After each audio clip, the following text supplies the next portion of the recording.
Pria yang selalu membawa payung di bawah laut. Di sebuah desa kecil dekat pantai, hiduplah seorang pria bernama Tono. Dia dikenal sebagai orang paling aneh di desa itu. Tidak ada yang tahu pasti mengapa dia selalu membawa payung kemana-mana. Bahkan ketika cuaca cerah tanpa awan sedikit pun. Namun, yang lebih aneh lagi adalah fakta bahwa Tono sering terlihat berjalan di bawah laut dengan payungnya. Ya, Anda tidak salah dengar. Tono berjalan di bawah laut. Setiap sore, dia akan masuk ke laut dangkal, payung hitamnya terbuka lebar, dan mulai melangkah perlahan-lahan, seolah-olah sedang berjalan di daratan. Ikan-ikan kecil berenang di sekitarnya. Terumbu karang tampak indah di dasar laut, dan air laut benar-benar menutupi tubuhnya hingga leher. Tapi Tono tetap berjalan seperti tidak ada yang aneh. Orang-orang di desa sering memperhatikannya dari tepi pantai. Awalnya, mereka berpikir Tono hanya sedang belajar menyelam atau mencari ikan.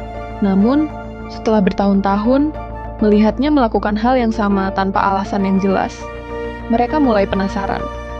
Suatu hari, seorang anak kecil bernama Bagus memberanikan diri untuk mendekati Tono saat dia baru saja kembali dari berjalan di bawah laut.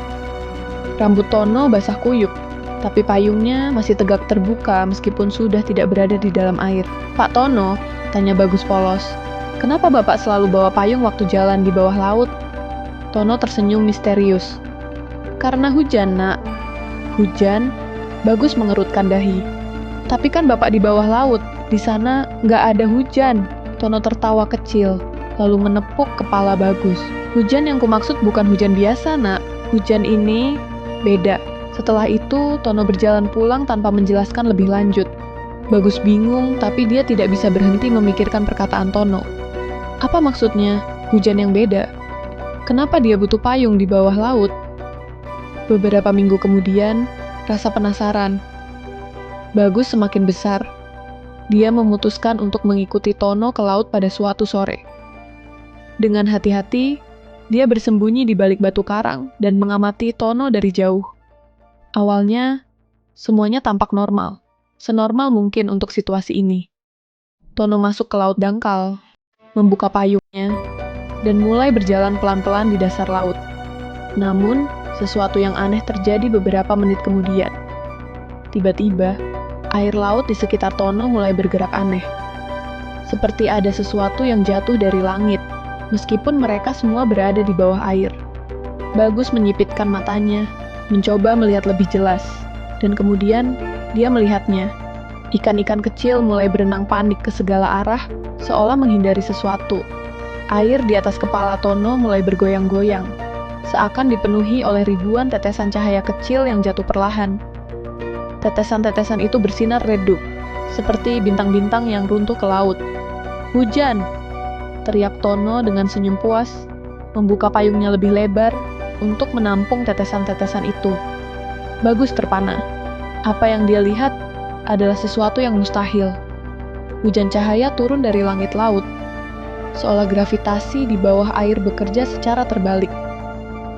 Tetesan-tetesan itu tidak membuat air laut keruh atau berubah warna. Mereka hanya bersinar samar-samar, seperti debu emas yang mengambang. Tono tampak sangat menikmati momen itu. Dia berjalan perlahan, memutar-mutar payungnya, seolah sedang menari di tengah hujan magis yang tak terlihat oleh orang lain. Bagus ingin berteriak, ingin bertanya apa yang sebenarnya terjadi, tapi kakinya terasa lumpuh. Saat dia akhirnya berhasil mengumpulkan keberanian untuk maju, Tono sudah kembali ke pantai, meninggalkan jejak basah di pasir. Malam harinya, Bagus menceritakan apa yang dia lihat kepada ibunya. Sang ibu hanya menggelengkan kepala, lalu berkata, "Itu cuma khayalan anak-anak. Jangan percaya omong kosong begitu." Namun, esok paginya, Bagus melihat Tono duduk di pinggir pantai, memandangi laut dengan wajah tenang.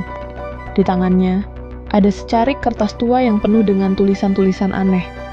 Ketika Bagus mendekat, Tono hanya tersenyum dan berkata, "Ada hal-hal di dunia ini yang tidak semua orang bisa lihat, Nak." Sejak hari itu, Bagus tidak pernah melihat Tono lagi.